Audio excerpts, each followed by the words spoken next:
Good afternoon, everyone. My name is Alexandra, and welcome to Royal Film Fridays, a new weekly series on my channel where I review the best and the worst films, television series, and documentaries about royalty.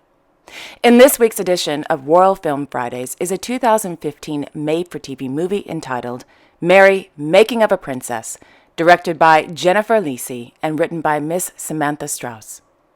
Mary, Making of a Princess stars Emma Hamilton as Mary Elizabeth Donaldson, Ryan O'Kane as Crown Prince Frederick of Denmark, Renee Small as Amber Petty, Gig Clark as Andrew Miles, Nicholas Hope as Per Torrent, Gareth Reeves as Prince Joachim of Denmark, and Angela Punch McGregor as Queen Margrethe II of Denmark.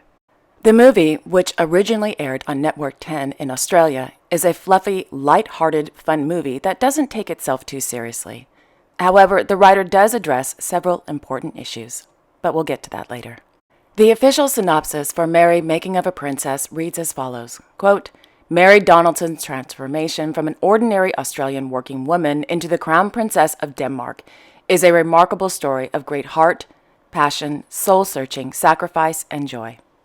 It's a faithful story of love that nearly didn't happen and that triumphs against all overwhelming odds, end quote.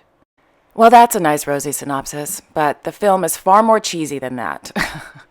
So here's my take. The film opens up with a wide shot of the beautiful Australian coastline and the 1960 hit song, Ain't That a Kick in the Head? It's Bondi Beach, and we see a beautiful brunette out for a run along the cliffs above the sea.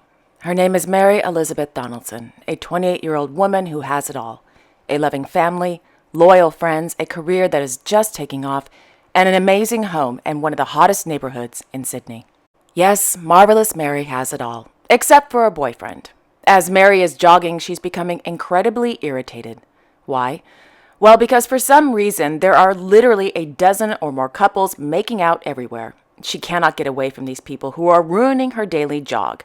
As Mary jogs on, she sees couples making out on the grass, on the pathway, in the trees, on the benches, and even next to a water fountain. You name it. Kissing couples everywhere. So, Mary eventually jogs her way back to her home on Porter Street in Bondi Junction, a super cool and hip neighborhood. Worn out from her run, Mary grabs a jar of peanut butter and celery sticks. Her hair is in a ponytail, and she plops down on the couch to watch the opening ceremony of the 2000 Olympic Games in Sydney. In walks her roommates, the free spirit and whiny Amber Petty, and the incredibly lovable and slightly goofy Andrew Miles, who are shocked to see Mary in her PJs and who simply wants to stay at home on the opening night of the Olympic Games. Mary is content with simply staying at home. In Mary's mind, eating a whole jar of peanut butter is a heck of a lot better than wasting her time in a bar surrounded by happy strangers. After Amber screeches and whines to Mary about men and how Mary needs to go out and have fun, Mary reluctantly says, quote, okay. So, cut to the next scene. The trio are frantically running out of their amazing home in Bondi Junction, but there's already an issue. Who should Mary go out with? Amber wants to go to a bar where there's a lot of rich, hot, single, incredibly fit and tanned Aussie men who look like Greek gods, while Goofy Andrew has been invited to a small gathering at the incredibly hip bar called The Slip-In. While the taxis are waiting outside their Bondi Junction home, Mary is confused. What should she do? As Amber continues to whine, Andrew gives Mary his typical puppy dog eyes and says, quote, I really do need a wingman, end quote. Mary falls for it, so she decides to go for Andrew. Amber is upset and says, quote, you'll regret your decision, end quote. Cut to the next scene. Mary and Andrew arrive at the Slip-In and are welcomed by the incredibly chic and glamorous jet-setter Beatrice, who immediately introduces Mary and Andrew to her friends. So there's sexy Bruno and sexy Felipe from Spain, macho Nicholas from Greece, quirky Marta Louise from Norway, and cool Frederick and nerdy Joachim from Denmark. A very happy Mary replies, quote, I'm Mary from Tassie. Who wants margaritas? Yay! So the night goes on in the Slip-In, and it's obvious that everyone is having a great time, and somehow the conversation turns into a debate about hairy-chested men. Macho Nicholas from Greece says men with hairy chests are basically sexier and manlier compared to bare-chested men. The group laughs. Then Joachim says, quote, let Tasmania, meaning Mary, decide, end quote. So macho Nicholas from Greece opens his shirt and says to Mary, quote, "Touch this and tell me I'm not sexy," end quote. As Mary touches his chest, macho Nicholas moans, "Ooh," end quote. Noticing that Frederick is incredibly jealous of Mary from Tassie touching his hairy cousin's chest, Joachim rips open Frederick's shirt and says, quote, "Now it's Frederick's turn," end quote. Mary touches him. Her eyes are closed. She votes for bare-chested Frederick. Then they lock eyes. Instant attraction. He's totally going to marry her one day. So, as the night goes on, lots of drinking and dancing, and finally Mary and Andrew realize they are hanging out with royalty. A bartender tells them that Frederick is using his black Amex to pay for all the drinks. Shocked. As the night goes on, Mary and Frederick are inseparable. At the end of the night, Frederick asks Mary for her phone number. She gives him her business card. Cut to the next scene. Amber is shocked to hear that Mary and Andrew spent a fun-filled night with European royalty. So Amber decides that she's going to do a not-so-quick AOL internet search about Frederick. As Amber and Andrew are digging up dirt on Frederick on the internet, Frederick calls Mary. He asks her out. She says, "Sure, why not?" Cut to a week later. Frederick has stood her up. Naturally, Mary says, "That's cool," but Amber is mad and whining again. Tired of hearing Amber whine, Andrew calls up Beatrice to find out where Frederick is that afternoon. He's at the Danish women's handball match. So, Amber and Mary rush to the stadium where the handball match is taking place. So they go to the match and Frederick sees her. The two take off for a fun-filled day around amazing Sydney. So, hours later, Mary and Frederick end up at the beach. Frederick is completely naked at this point and wants to go skinny dipping, but not before he gives Mary a big old passionate kiss. Completely naked, with people around. But whatever, he's a free spirit. So, cut to the next scene. Mary and Frederick are in bed. They really like each other.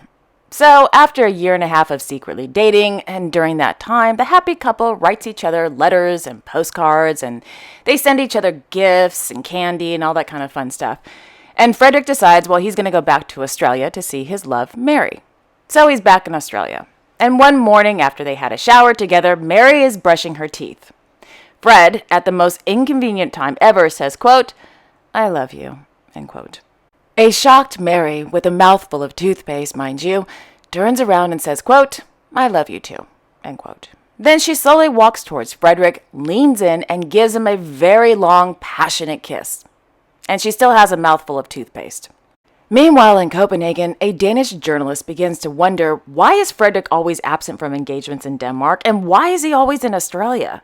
Oh my gosh, he has a girlfriend.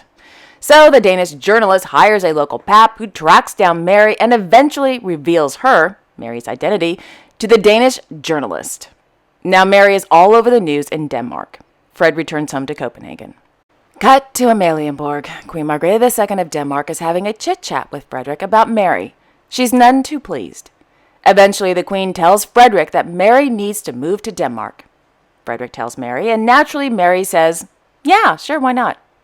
Later, Mary is at the airport saying adios to Amber and Andrew. Upon her arrival in Copenhagen, Mary finds herself in an amazing $7,000 a month apartment in Langelinge Promenade, a stone's throw from Amalienborg. Mary also gets a makeover from her new BFF, Soren, and her new stylist, Princess Alexandra, because naturally Princess Alexandra has nothing else better to do than be Mary's stylist, who has also now become Mary's second BFF. So after some time in beautiful Denmark, Mary realizes she's homesick and gets into a huge fight with Frederick. Noticing how unhappy Mary is, Frederick decides they should visit Mary's hometown of Taruna, Tasmania for a barbecue with their family. I mean, nothing would cheer up more than flying 48 hours to spend one day with their family for a barbecue and only to return home to Denmark the very next day. He's so smart. Cut to the Donaldson family barbecue in Taruna. Mary has a heart-to-heart talk with her father, Professor John Donaldson, in his home office about Frederick. Professor Donaldson is not all that impressed with Frederick. He believes Mary can find a better man. Mary tells him that Frederick is a good man and that he's super cool because he's a Danish frogman, which is an equivalent to a Navy SEAL. After Mary slightly tells off her father and storms out of the room, Professor Donaldson feels bad. Well, kind of. Well, no, not really. In his mind, Frederick is simply awful. So now the barbecue is over. Mary and Frederick are about to leave, but not before Professor Donaldson gives his youngest daughter a big bear hug. As he's hugging his daughter, Professor Donaldson slips a letter that Frederick wrote to him months ago into Mary's purse. Cut to inside the car. As Frederick and Mary are being driven to the airport, Mary is upset, so she throws up. Frederick feels bad. Mary storms out of the car and she's incredibly emotional. So Frederick decides to propose, on the side of the road somewhere between Toruna and the airport. Mary is shocked. Well, not really. So she says yes, but not before she tells Frederick to get off his knee before he, quote, gets gravel rash, end quote. Cut to Copenhagen. Mary is getting ready for her wedding while Jeanne the priest is playing in the background. Mary is emotional. Again. As Mary and Professor Donaldson make their way down the stairs, Amber is looking at Mary from the foot of the stairs, the same way Rhett Butler looked at Scarlett O'Hara as she glided down the stairs. Anyway, Amber gives Mary her famous wedding bouquet and says, quote, say goodbye to Mary Donaldson, end quote. Cut to a tight, straight-on shot of Mary Elizabeth Donaldson. The lens is smeared with Vaseline a la 80s Dynasty style.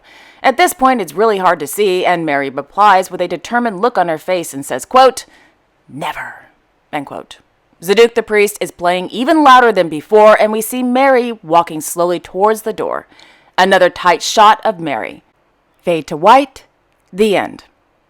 As I mentioned earlier, Mary, Making of a Princess is an incredibly silly and lighthearted movie that doesn't take itself too seriously. However, the movie does address several important issues, such as loss of identity, loneliness, and the stress of being in the public eye. Overall, I highly recommend watching Mary, Making of a Princess. It's not historically accurate. Nonetheless, it is a fun, silly movie that's ideal to watch on a lazy Sunday afternoon. So let's talk about those historical inaccuracies in this movie. First, in the movie, they say that Mary immediately moves to Copenhagen after a year of dating Frederick. False. On November 23, 2001, Mary arrived at London Heathrow to spend Christmas with her father and stepmother in Oxford, England. In January of 2002, Mary moved to Paris, France, where she worked as an English tutor at a business school. On the weekends, she would spend time with the Crown Prince in Copenhagen or in Aarhus. In June of 2002, Mary finally made the permanent move to Copenhagen, Denmark. Mary's apartment was located along the Langeline Promenade, not too far from the famous Little Mermaid statue. Second historical inaccuracy in this film: an Australian pap discovers who Mary is by seeing her photo in an advertisement on the back of a taxi. False. Mary was actually discovered by a 50-something-year-old Danish journalist on November 14, 2001. And this journalist snapped the first image of a flustered-looking Mary with her arms crossed and a slight scowl on her face. When the Danish journalist ambushed Mary on the street, she said to her, quote, "It is you! It is you that is the Crown Prince's girlfriend," end quote. And Mary replied, quote, "No comment," end quote, and turned around and walked away. The next day, Mary appeared on the cover of the November 15, 2001 issue of Bild Baudet, with the headline stating, quote, "Here is Frederick's big love," end quote. The third historical inaccuracy in the movie: the day that Mary moves to Denmark, the Queen invites her for tea. During tea time, the Queen asks Mary to attend the film premiere of Lord of the Rings with her and the rest of the royal family. False. Mary never attended official engagements with the Queen or other members of the royal family while she was still dating Crown Prince Frederick. However, after the engagement was announced, Mary did accompany Her Majesty the Queen, Prince Henrik, the Crown Prince, Prince Joachim, and Princess Alexandra to the film premiere of Lord of the Rings, The Return of the King on December 14, 2003. The fourth historical inaccuracy in this movie is when Frederick allegedly proposes to Mary after she throws up on the side of the highway en route to the airport in Tasmania. False. The Crown Prince proposed to Mary whilst on holiday in Rome in mid-September 2003. On September 24, 2003, Mr. Ove Ullerup, the Lord Chamberlain, announced that Her Majesty the Queen had given her consent to the marriage. The fifth historical inaccuracy is in the film they say that Mary and Frederick met on the night of the opening ceremony of the 2000 Olympic Games in Sydney, Australia, on September 15, 2000. False.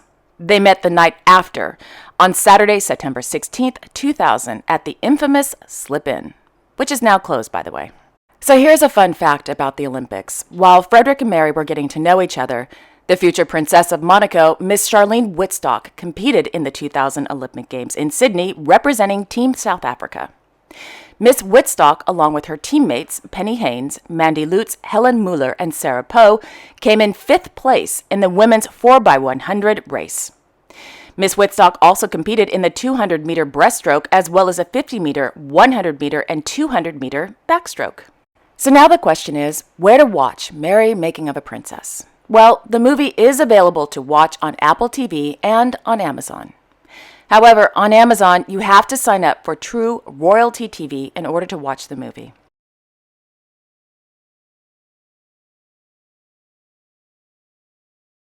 In upcoming film news, it was announced that the world premiere of Jeanne du Barry will open the 76th annual Cannes Film Festival on May 16, 2023. The film will be screened at the Grand Théâtre Lumière after the opening ceremony of the famous festival. Moreover, Jeanne du Barry will be released the same day in theaters in France.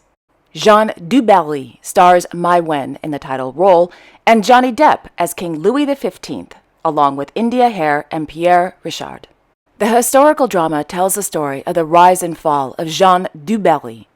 The official synopsis reads as follows, quote, Jeanne, a young working-class woman hungry for culture and pleasure, uses her intelligence and allure to climb the rungs of the social ladder one by one.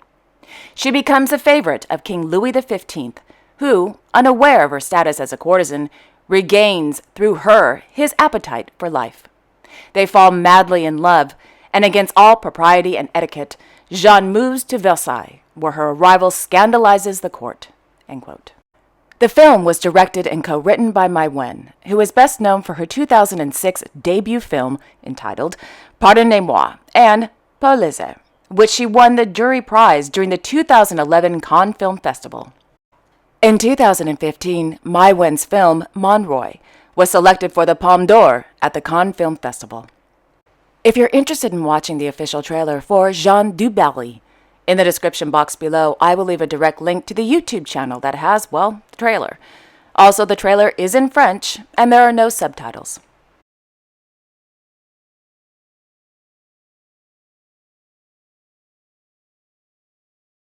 Meanwhile, the release date for the upcoming Ridley Scott historical drama, Napoleon, was announced earlier this week. The film, written by David Scarpa, stars the incredibly talented Oscar-winning actor Joaquin Phoenix in the title role, and Vanessa Kirby as Josephine.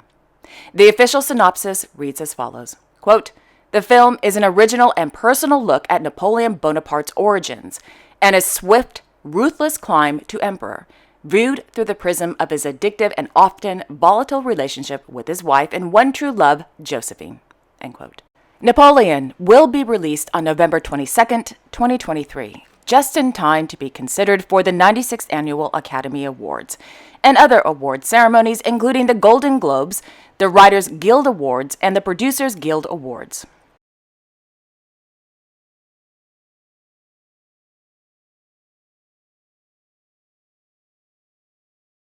And there you have it. Thank you all so much for joining me this week. And join me next week with an all-new episode of Royal Film Fridays. And in next week's episode, I will review a classic Hollywood film about one of the most infamous royal of all time.